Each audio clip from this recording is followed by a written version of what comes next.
one of our favorite things, my husband and I used to, when we were dating, go to this restaurant, and he would sneak over to the salad bar and find these gingerbread muffins, and he would, I think, eat his weight in them. So today, in tribute to that, I'm going to make some gingerbread pancakes. So the first thing I need to do is grate some fresh ginger. So all it is a ginger root, and I'm going to cut just the skin off the bottom half because I don't need a whole lot. I only need a teaspoon.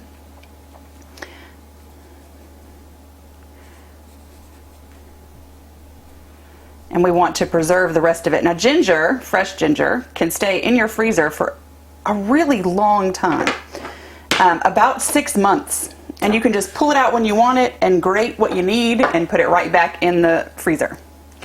So what I'm going to do is on my microplane, I'm going to run it across.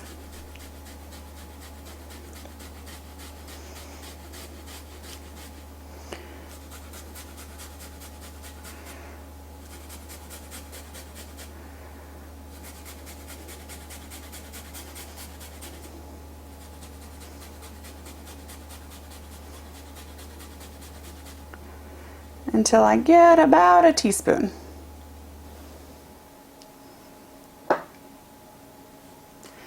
And there we go. It's about a teaspoon, which is what we need. We'll put this in the freezer and use it later. Now we're going to mix our dry ingredients. I have 2 cups of flour,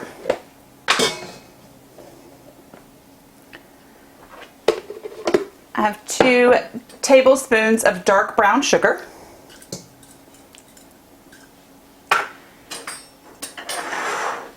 a teaspoon and a half of baking powder, a half of a teaspoon of baking soda, a teaspoon of salt, 2 teaspoons of cinnamon, 2 teaspoons of ginger, ground ginger, and then half a teaspoon of allspice. So I'm just going to mix that all together.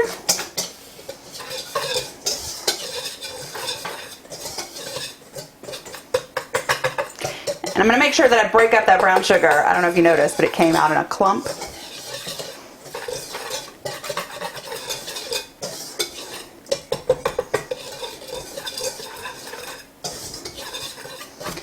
All right. Now it's time for our wet ingredients.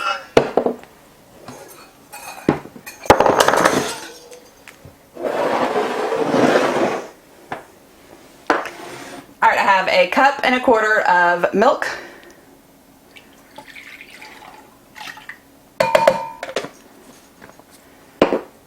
two eggs. I'm going to stir those together to make sure those eggs are broken up before I add the rest.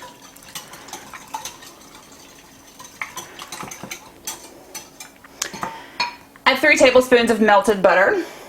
It's been cooled slightly so we don't get those eggs curdled.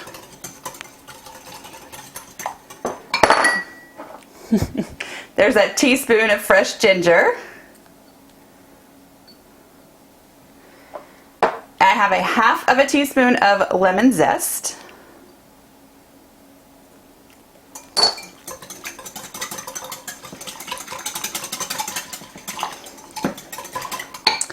And then I have a third of a cup of molasses.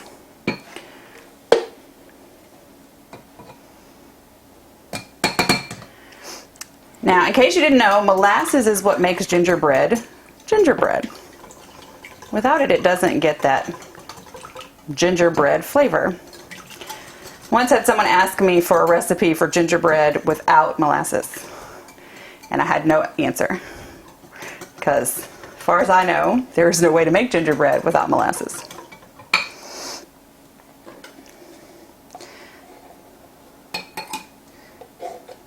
Need all of that yummy goodness in there.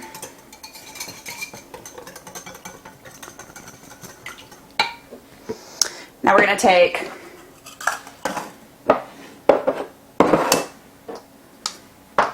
our dry ingredients that we have here.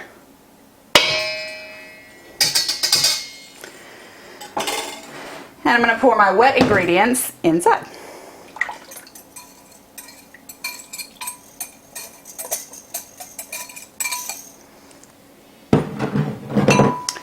And then we'll stir together.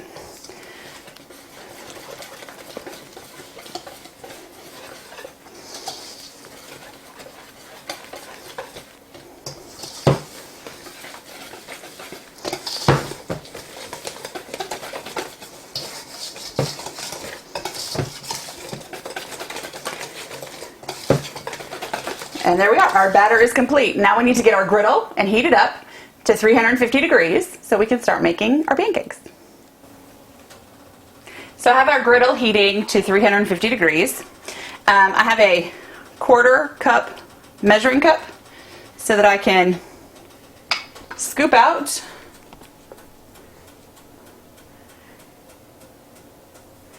and put on our griddle. Now I'm going to set these pretty far apart so that they have room to expand. And we're going to cook them just like we do regular pancakes. They're going to bubble up, get a little brown on one side, we'll flip them. It only takes about 1.5 minutes on the first side and 2 minutes on the second, and then they're done.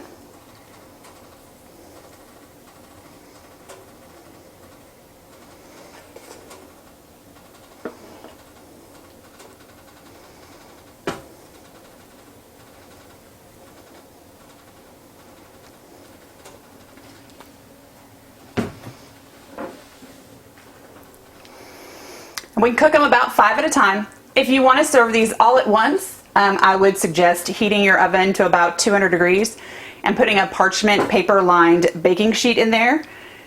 Put your pancakes as you finish onto that baking sheet and letting them sit there until you're done with the entire batch. My family is not that patient. They don't care if we all eat together. They just want them as soon as they come off the griddle. Not ready yet. See, if I put my spatula in and I get that on the edge, that means those are not ready to be flipped yet. They're not done around the edges. So I just need get a paper towel, wipe it down, and wait. I gotta be more patient. But that's common for me. My father used to say, patience is a virtue seldom found in man.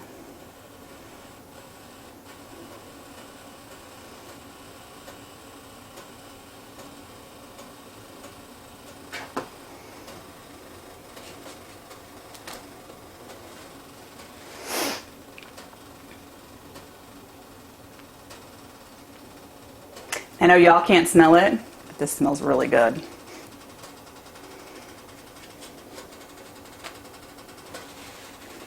See, not patient. I'm gonna wait, I promise.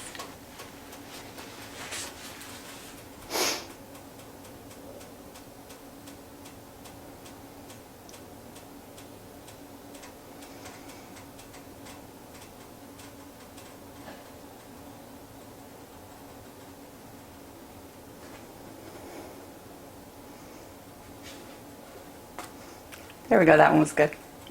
It was ready. So now I'm waiting for it. You see how it's glossy around here? I need that gloss to kind of disappear so that we know that they're cooked all the way through. There's nothing worse than a pancake that's not fluffy on the inside. It's liquid because I was impatient and didn't let them cook all the way through.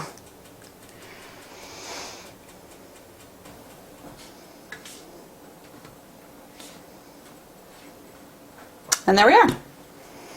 We've got one done. I'm going to give the next about 30 seconds and then we'll start on our next batch.